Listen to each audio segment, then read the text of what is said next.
Hello students, chapter number 2 standard 10 maths 2 के अंदर Pythagoras theorem पढ़ेंगे। पाइथागोरस थ्योरम की जो मैं बात करूँ स्टैंडर्ड 7 में हमने पढ़ा था और मेजरली 6 to 7 मार्क्स के लिए आता है। विद ऑप्शन विदाउट ऑप्शन के साथ काउंटिंग करो तो ये मिल जाए। पाइथागोरस का थ्योरम आप थोड़ा ध्यान से देखो। एक चीज याद रखना, पाइथागोरस ऐसे ही नहीं बनता। जब तक राइट एंगल ना हो तो पाइथागोरस नहीं। एक सिंपल ट्राइंगल आप बोलो ना, एक सिंपल ट्राइंगल, इसको पाइथागोरस पे काउंट नहीं करते। पाइथागोरस का theorem apply always right angle में ही होता है। ये चीज याद रखना, जब तक राइट एंगल होगा नहीं तो पाइथागोरस थ्योरम नहीं होगा।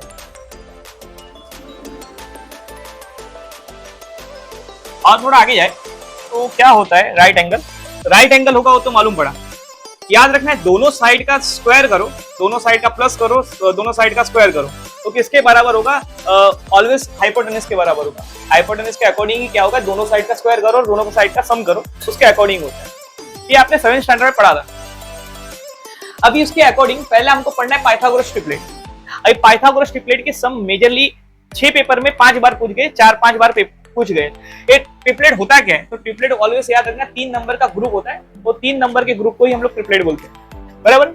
उसमें मेजरली जो बड़ा नंबर होता है वो हाइपोटेनस होता है, बाकी 2 नंबर जो होते हैं वो दोनों साइड के स्क्वायर होते हैं। उसके बराबर ही करे तो ट्रिपलेट होता है, नहीं तो होता नहीं है। उसमें एक रैंडमली आपके सामने सम दिए कि जितने भी सम दिए हैं ये ट्रिपलेट के अकॉर्डिंग है। देखो बड़ा नंबर इधर दिया है, ट्रिपलेट के अंदर 61 दिया है, ये आपका हाइपोटेनस बनता है। और बाकी जो होते हैं वो बेस और हाइट बनते हैं। ये याद रखना, बड़ा नंबर ऑलवेज क्या होता है? बड़ा नंबर आपका हाइपोटेनस होता है, बाकी 2 नंबर आपके क्या होते हैं? बेस और हाइट होते हैं। ये बेस और हाइट बनते हैं। ये दोनों का स्क्वायर करूं तो किसके बराबर है? इसके बराबर है। अभी मुझे 11 का स्क्वायर आता है, 60 का भी स्क्वायर आता है, क्योंकि 6 का स्क्वायर 36 होता है। और 0 को 2 बार करूं तो क्या होता है? 0 होता है। अभी 61 का तो मुझे आता नहीं, तो उसके लिए भी ट्रिक होती है। तो 61 ऐसा लिखना है, पहले 1 का स्क्वायर लिखना है। तो 1 का स्क्वायर क्या होता है? 1 होता है। अभी 1 ऐसे नहीं लिखना है, उसको डबल डिजिट में रखना है। तो डबल डिजिट के लिए मैंने 0 रखा है ना। सिंगल डिजिट होता है उसको डबल डिजिट में कन्वर्ट करना है, तो 0 आगे रख देने का। और 6 का स्क्वायर कितना होता है? 36 होता है। अभी क्या करना है? जितने भी नंबर होते हैं सबका मल्टीप्लाई करना है। 6 1 6 और 6 2 12। जब भी 12 लिख रहे हो तो इधर का एक स्पेस रखना है। इधर आपने स्पेस नहीं रखा हुआ तो आपका सम काउंट नहीं होगा। तो ये 1 का 1, 2 का 2 और प्लस करो 7, 37। 3 7 2 1। अभी 2 प्लेस और 2 प्लेस का प्लस करो, 2 1 हो जाता है। 36 को 1 से मल्टीप्लाई करो, 37 होता है। आप थोड़ा ध्यान से देखो तो इधर दोनों के आंसर क्या हो रहे हैं? इक्वल आ रहे हैं। जो दोनों के आंसर जो इक्वल आते हैं तो समझ लेना है ट्रिपलेट है। जो दोनों का आंसर इक्वल ना आए तो ट्रिपलेट नहीं है। वैसे ही मैंने आगे के बहुत सारे सम बना के रखे, जितने नीचे दिए हैं, जो आप टेक्स्ट बुक के अंदर आप थोड़ा ध्यान से देखो तो आपको नीचे वाले जो सम दिए इसके सॉल्यूशन भी मैंने टाइम पे दिए, क्योंकि मेजरली एक सम आते ही है। इसे फिर से देखो, आप बड़े नंबर देख रहे हो, 5वां नंबर आपका बड़ा दिख रहा है। जो 5 नंबर बड़ा दिखे वो आपका हाइपोटेनस बनेगा, बाकी दोनों आपके क्या बनेंगे? आपके दोनों क्या बनेंगे? बेस और हाइट बनेंगे।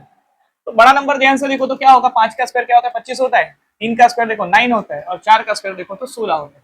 दोनों का प्लस करो 25 होता है, ये भी 25 होता है। आपका हाइपोटेनस है। वैसे इधर भी दिया आपको, बड़ा नंबर आपको क्या दिया? 13। जो भी बड़ा नंबर होता है ना ऑलवेज याद रखने का हाइपोटेनस होता है। और दूसरा एक चीज याद रखना, 1 से 20 का स्क्वायर आपको आना ही चाहिए। जो 1 से 20 का स्क्वायर नहीं आता तो ये सम आपको नहीं आएगा, ये भी याद रखना। 5 का स्क्वायर और 12 का स्क्वायर। 5 का स्क्वायर क्या होता है? 25 होता है। 12 का क्या होता है? 144 होता है। और 13 का 169 होता है। 5 प्लस 4 करो 9 होता है। 14 प्लस 2 करो 16 होता है। 169 होता है। मतलब ट्रिपलेट है। आ गया तो फिर से आपको बड़ा नंबर दिखा। बड़ा नंबर ऑलवेज क्या होता है? हाइपोटेनस होता है, ये भी याद रखना। बाकी 2 नंबर आपके ये होते हैं, बेस और हाइट होता है। इतना इतना सिंपल सम है, कुछ ज्यादा टफ नहीं है। तो 17 का स्क्वायर मुझे आता है 289 होता है। 5 का 25 होता है और ये 64 होता है। 4 प्लस 5 करो 9 होता है। 6 प्लस 2 करो 8 होता है। क्या ट्रिपलेट है? नहीं है सर। वैसे बड़ा नंबर ए टाइम पे 25 है, तो 25 का स्क्वायर इधर लिखना है, 24 और 7 इधर लिखने हैं। 24 का करो तो 576 होता है। देखो ये मुझे आता है, आपको नहीं आता तो आप खुद बना सकते हो, ये भी चीज याद रखना। 7 का करो तो 49 होता है, और ये 625 होता है, बराबर। 6 प्लस 9 करो 15 होता है, 1 कैरी हो जाता है। 7 प्लस 1 करो 8 होता है। 8 में 4 डालो 12 होता है, फिर से 1 कैरी हो जाएगा 6। इन शॉर्ट में ये आंसर क्या हो रहा है? इक्वल हो रहा है, ये ट्रिपलेट है। अभी ट्रिपलेट में मोस्टली क्या होता है, ऐसे सम भी आते, कभी कभी ऐसे होशियार बच्चे टीचर होते हैं कि ऐसे स्क्वायर भी देते, ऐसे आपको देते, ऐसे फॉर्म में भी दे दे। तो इसका मतलब भी क्या होता है? ट्रिपलेट ही होता है। एक तारीख के रूप में देते, ये तारीख को सॉल्व करो, ये ट्रिपलेट है कि नहीं। तो एक दो बार पेपर में ऐसे तारीख के अकॉर्डिंग दे दिया, डेट के अकॉर्डिंग दे दिया है, और आपको ये भी मालूम होना चाहिए। अभी ट्रिपलेट की मैंने जानकारी आपको दे दी।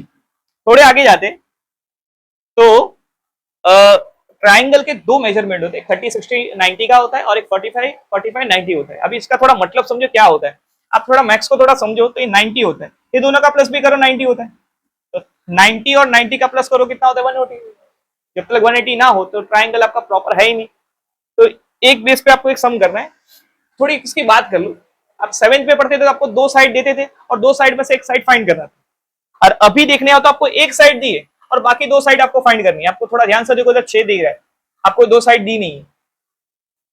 मेजरली आपको सब में क्या थे, दो साइड देते थे, एक साइड फाइंड करनी थी। अभी इधर देखो तो एक साइड दी, बाकी दो साइड फाइंड करनी।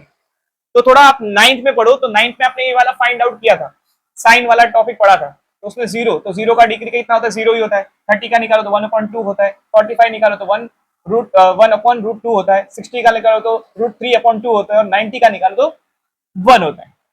बराबर, ये आपको जानकारी दी थी। अभी मुझे इसके बेस पे जाना है तो कैसे निकालू, तो जो 30 है तो 30 इसको रेशियो बोलते हैं। क्या बोलते हैं, 30 का रेशियो, 60 का रेशियो, 45 का रेशियो, 90 का रेशियो, रेशियो होता है। तो आप थोड़ा ध्यान से देखो, तो 30 होता है तो 30 के सामने कौन आता है, mn आता है। तो जो फाइंड आउट करना है पहले वो लिखना है। तो 30 के सामने जो आता है वो लिखो। इसके बाद लिखना है 30, तो 30 का रेशियो क्या बनता है, तो 1/2 बनता है, वो रेशियो लिखो।